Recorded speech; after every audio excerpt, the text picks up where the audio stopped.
What's goody, Shellitronnn here. You can call me Shells, and I'm back at it again with a brand new video. And today I want to talk about a topic that is very, very serious. A topic that's been gone over and has been developing for the last couple of days. A topic that I wanted to talk about at first when it first broke, but I wanted to make sure I got all the facts in, let everything come in. And I also wanted to make sure that it's something I wanted to actually talk about on this channel because this is a very, very serious topic. This is not about Panthers versus Saints or Hornets versus Pelicans or whatever you want to think about. This goes so much farther above and beyond sports. This topic is extremely serious and needs to be treated as such because anything about a sports team or whatever, that's all about entertainment. It's all petty rivalries and whatnot. This affects people's lives. People's lives in the past and people's lives moving forward, and the ownership of possibly two different professional sports teams in the NBA and in the NFL being the Saints and the Pelicans. Now, if you haven't heard about this yet, I'm going to try to explain it the best way I can, but I'm also going to leave a link in the description below so you can get all the news yourself as well. This is extremely serious. AP just posted a story a couple days ago saying NFL Saints fight to shield emails about Catholic abuse crisis. Now, your first question is, what do the New Orleans Saints have to do with a Catholic church or the abuse scandal of any Catholic church in the area? Now, that's a very good question, but once you learn more about New Orleans and dig deeper into Gayle Benson's relationship with the Catholic Church in New Orleans specifically, it starts to make a lot more sense. Now, first off, a little bit of background. New Orleans is a very, very religious city. I mean, this is a very Catholic city in general. Apparently, a lot of the best schools in the area are religious, a majority of them being Catholic, and the Catholic Church is huge. And I do mean huge. They are very important to the city of New Orleans. Gayle Benson apparently donates millions of dollars every year to the Catholic Church. Now you might be thinking, okay, that's just what a devout, you're a devout Christian. You have tithes and offers, that kind of stuff. And if you have billions of dollars, then it might, you probably will, donate over $1 million over the course of you being there at church, whatever. That might make sense. But when you delve deeper into what Gayle Benson and her team has been doing in relationship to the Catholic Church in New Orleans, things start to get even weirder. One of the most important events in this timetable comes in 2018 when the church released a list of credibly accused sexual abuse predators that were in the clergy, and that list contained more than 50 clergy members. More than 50 people who had positions of power or leadership in the Catholic Church in New Orleans was listed on a credibly accused list of people who had sexual abuse allegations and accusations against them. And apparently the church approached the Saints and asked them how they should handle the PR backlash of such an event coming out. The list is coming out. How do we help preserve our image when we're telling the public that 50 members who are in power in our church were credibly accused of sexual abuse? And the Saints organization not only answered them, but seemed very, very willing to help them in their cause. Now, it is fair to mention that in this document, in this article, the Saints say that all they said was to be direct, open, and fully transparent while making sure that all law enforcement agencies were alerted. And that makes sense. That sounds very nice. It sounds very good from a PR standpoint. It sounds like the right answer to give. But in this next quote from the article you can see right here paints a very different picture. Attorneys for the men suing the church say multiple Saints personnel, including Senior Vice President of Communications Gayle Benson, used their team email to advise church officials on messaging and how to soften the impact of the Archdiocese release of the list of credibly accused clergy. That's a very different story than saying we told them to be very open, very honest, and encourage people to step forward and alert law enforcement agencies about these things happening. But then it says a handful of Saints emails that emerged last year in the clergy abuse litigation included an October 2018 exchange in which Benson asked an Archdiocese spokeswoman whether there might be a benefit of saying we support a victim's right to pursue a remedy through the courts. Going further, it said, I don't think we want to say we support victims going through the courts. Sarah McDonald, the Archdiocese's communications director, replied, but we certainly encourage them to come forward.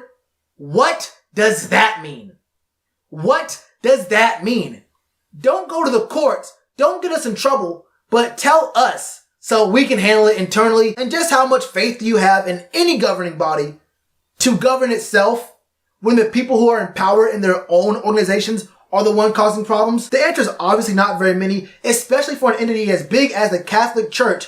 The Catholic Church of New Orleans, a Catholic Church that has had problems with these kind of things in the past. A Catholic Church that hired a man, George F. Brignac. I think it's pronounced Brignac. If it's not, I don't care. This is a guy who has been in leadership positions in churches since 1978, and he was accused of very different, very just unspeakable things against children in 1978, 1988, and there were more and more different things between those years and since.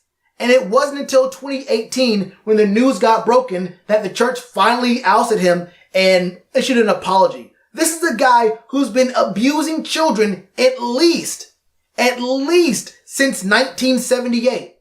And he only just recently got ousted from the church. Just how much faith should anyone have in an entity as big as the church that tells them, don't go to the law where you should go, come to us and we'll fix this internally? And Gayle Benson is at the head of all this. If you're the Catholic Church of New Orleans, why are you going to the New Orleans Saints for advice on PR? You can afford a lawyer, an attorney, your own PR firm. Why do you feel comfortable going to Gayle Benson?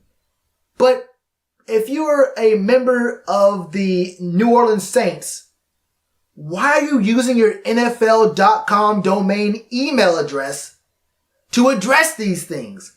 These things can get out. It's not very often that emails get put out. And why is it always in emails? This isn't about this topic anymore, but it's always emails. People will just always use their personal emails or just email accounts that can get linked to them very easily and very quickly. There's only one person with that name at NFL.com. I promise you that. It just seems like a huge oversight if you're doing something as snaky, as disgusting as helping a church cover up for sexual abuse against children. And that's what this comes down to. This is on Gayle Benson's plate because she has been well documented and consistently photographed with these people who are in very high power, very high positions of influence in the Catholic Church for years now. She knew about this stuff. She allowed these things to happen. This, if it turns out that the saints actually can be proven to have been in contact with the Catholic Church and tried to help cover up a story like this, events like this, something as serious as this, Gayle Benson has to be forced to sell the team. Gayle Benson has to be forced to sell not only the Saints, but the Pelicans as well. Now, this is even bigger than Donald Sterling. Look, we all know racism is wrong. You know how I obviously feel about what this Sterling dude said. He should have been out of there. That wasn't his first offense. He should have been out of there. But Adam Silver did the right thing, got him up out of there. Jerry Richardson, I'm a fan of the Panthers. Look, now you tell me an old white dude who has a bunch of money, big bags. You tell me an old white guy has racist tendencies and doesn't respect women all the time to the point where he would be sexually inappropriate toward women and say racist things toward black people? I'm not all that surprised. I know it's not every single old rich white dude, but I would not be surprised if you told me these things about these people. The point is, Jerry Richardson had to go point blank, period. But he was not forced to. He chose to leave because he said, look, I don't want to deal with any kind of backlash. It's also possible and hypothesized that there was some even deeper things that Jerry was into that he didn't want to let come to light. So he said, how about I just get out now, get a quick little retirement check, sell the team, and I can be out of here quick and easy. And that old man got up out of there real quick. This story right here is bigger and worse than Jerry Richardson and Sterling put together. Racism is bad. Being sexually abusive or sexually inappropriate toward women is horrible. They're both horrible.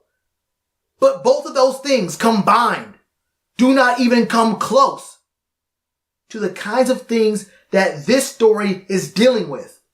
sexual misconduct, and that's putting it extremely lightly because I don't know what kind of things I can say on YouTube right now, but sexual misconduct with children is extremely serious. And if Gayle Benson, if there's even an inch of anything that can be traced back to her approving this, of her letting her employees use their NFL.com domains to email and help the Catholic Church cover up things, a Catholic Church whom it has been very well documented she is close with, gives lots of money to them, has been seen with very high-ranking officials in the Catholic Church of New Orleans. If anything can be brought back to her about this topic, she should be forced to sell the team immediately. The New Orleans Saints have been doing really good lately. The Pelicans, they just lost AD, but there's another guy, a new young buck on the block, who's bringing in that team a ton of money, a ton of fans, a ton of ticket sales. A lot of things are happening for the Pels right now. Gayle Benson should be forced to sell both teams. Point blank, period. Any kind of involvement at all. And I don't care about these guys if these officials say, well, Gayle told me to do it, whatever. You can say no. To this, you can say no. This is extremely serious. I do not care about a rivalry. What I care about is a woman willingly and knowingly trying to cover up sexual misconduct with children to save a church? I mean, if you were really devout in how you felt about Catholicism, wouldn't you be doing the exact opposite? Wouldn't you be trying to make sure that the people who are in power and doing these things never got any sort of leeway, never got a softened blow to their reputation? Let people know this is happening. If you actually cared about what you say you care about, if you actually believe in what you say you believe in, that's a whole topic for another day because, look, in general, religion can get people doing and thinking and saying and acting certain types of ways. We won't get into that. This is not a channel for that. The point does remain, Gayle Benson is a despicable human being. Forget an owner, forget someone in sports. I don't care about any of that right now. You're a despicable human being if it turns out that any of this is true. Like I mentioned, I'll have this in the description below so you can read the whole article, look up more for yourself. This goes deep, and it will be very hard to convince anyone that Gayle Benson, the owner of the Saints and the Pelicans, had nothing to do with it if it turns out these emails do get released and it shows that the Saints had something to do with it. Anybody in the Saints. If anybody in the Saints is shown to be having a part of this, there is no way you can disconnect that person from Gayle Benson at the very, very top.